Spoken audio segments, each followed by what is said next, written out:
तो आदाब, नमस्कार, गुड इवनिंग, सत श्री अकाल। एक बार फिर आप तमाम लोगों का स्वागत है क्राइम तक की कहानी के इस एपिसोड में। उम्मीद है पूरी फैमिली अच्छी होगी, अपना और अपनों का ख्याल रख रही होगी। हमेशा सुनते हैं, हमेशा बीच बीच में खबर आती है, माओवादियों ने, नक्सलियों ने इतने जवानों को मार डाला, नेताओं को मार डाला। और ये लगातार कई जो हिंदुस्तान के राज्य हैं, स्टेट है, वहां से खबरें आती रहती हैं।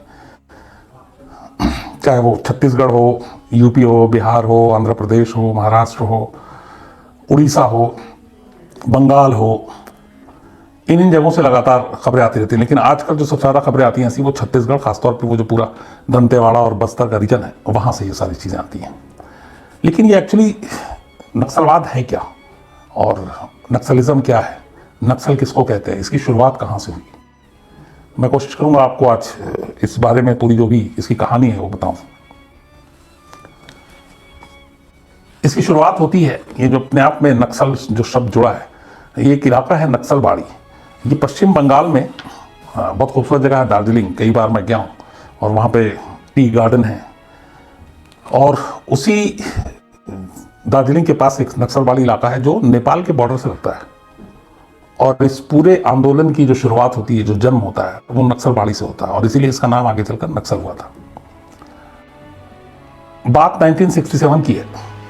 तब वेस्ट बंगाल में चुनाव था, लोकल विधानसभा का, और उस चुनाव में तमाम लोग उम्मीदवार थे, लोग चुनाव लड़ रहे थे।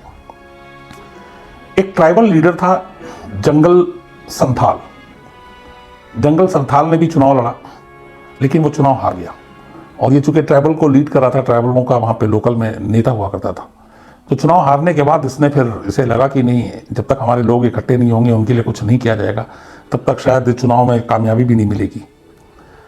और इसीलिए इसके बाद इसने एक आंदोलन की शुरुआत की। और शुरुआत इस तरीके से हुई कि जो उस इलाके में जो लोग रहते थे, ट्राइबल ज़्यादातर, वो दूसरों की खेती को जोतते थे, वहाँ पर जाकर वो बुआई का काम और बाकी चीज़ें करते थे।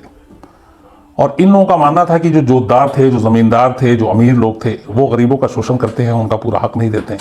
तो उनको हक मिलना चाहिए, बल्कि ज़मीन का भी हिस्सा मिलना चाहिए। और कई ऐसे दूसरे मुल्क हैं जहाँ पे ज़मीन जो है लोगों में ईमानदारी से बढ़ता है।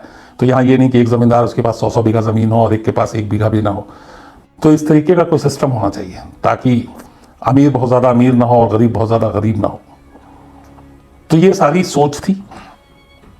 और इसी के बाद इसने जो वहाँ के ट्राइबल्स थे, जो आदिवासी थे, उन लोगों को इकट्ठा करना शुरू किया, उनके बीच में जाना शुरू किया।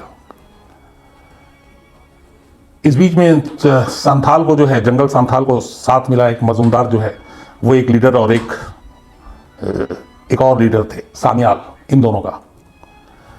और इन लोगों ने फिर 18 मई 1967 को एक काउंसिल बनाई। और उसमें यह हुआ कि हमें हमारा हक चाहिए, हमें गरीबी से दूर होना है। तो जो हमारा बेसिक है, ज़मीन जिस पे हम जोतते हैं, वो हम लोगों को उस हिसाब से हिस्से का मिलना चाहिए। और अगर नहीं मिलता है तो फिर जो जो ज़मीन जहाँ जो जोत रहा है वो उस पर कब्जा कर ले। तो इसकी ऐसी शुरुआत हुई थी। और इसी को लेके 18 मई 1967 को 1967 को एक काउंसिल बनी थी। और उसके तहत फिर जो ट्राइबल्स थे, जो जहाँ पे वो दार्जिलिंग के आसपास काम कर रहे थे, उन्होंने फोर्सफुली उस ज़मीन पे बुआई का काम शुरू कर दिया, हार्वेस्टिंग का काम शुरू कर दिया। और इससे जाहिर सी बात है, जो जोतदार थे, जो ज़मींदार थे, उनके और इनके बीच में ठन गई। और यहाँ से पहली बार ये विवाद शुरू होता है।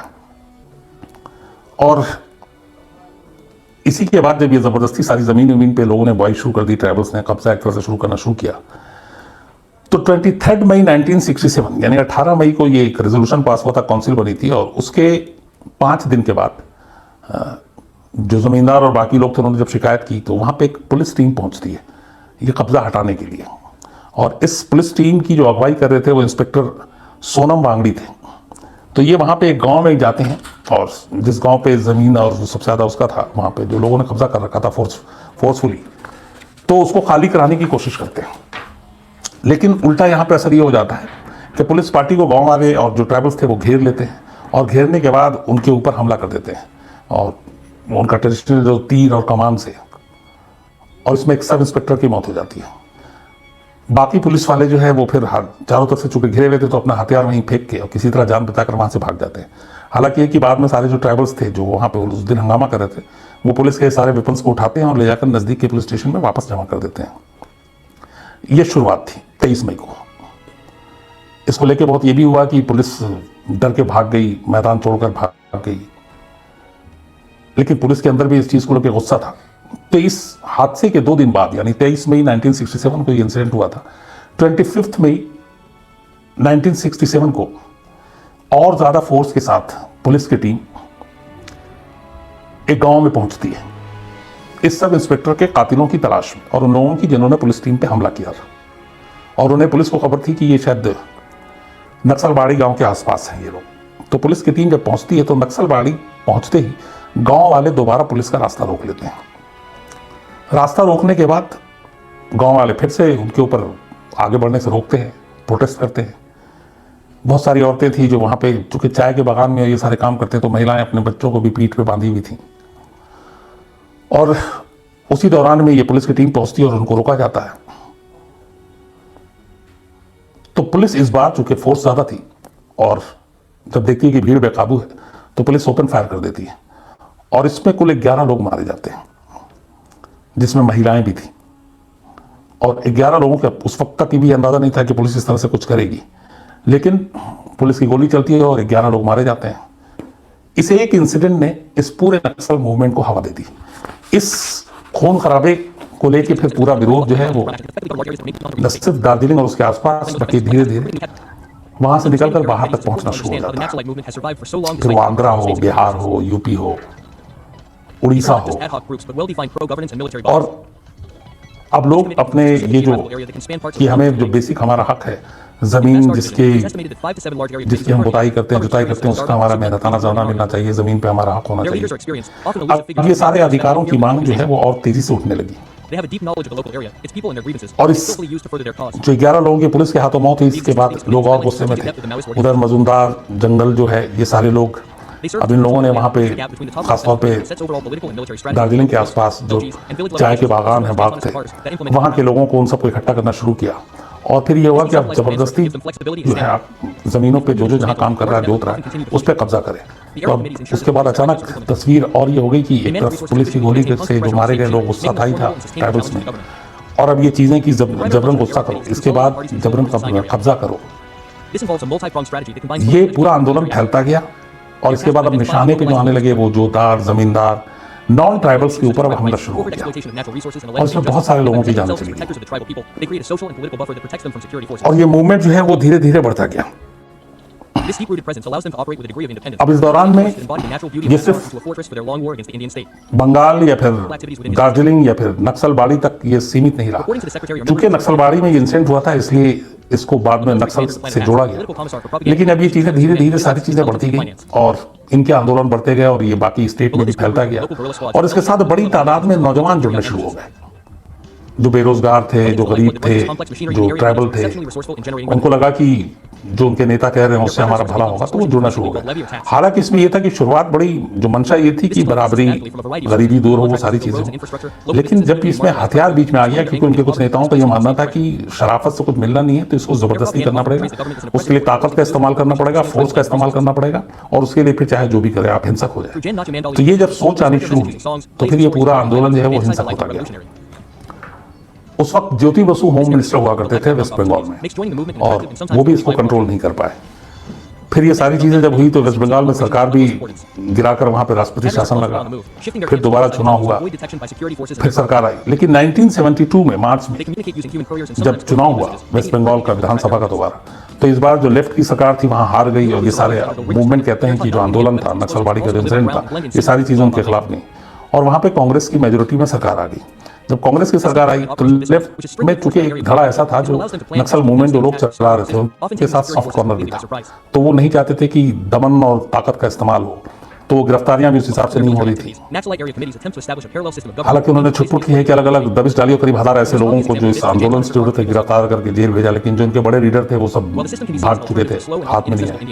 लेकिन 72 में जैसे ही लेफ्ट की सरकार जाती है और कांग्रेस की सरकार आती है, कांग्रेस इस मूवमेंट को लेकर थोड़ी सख्त हो जाती है, और उसके बाद एसएस सिद्धार्थ शंकर रे चीफ मिनिस्टर वहां पे बनते हैं।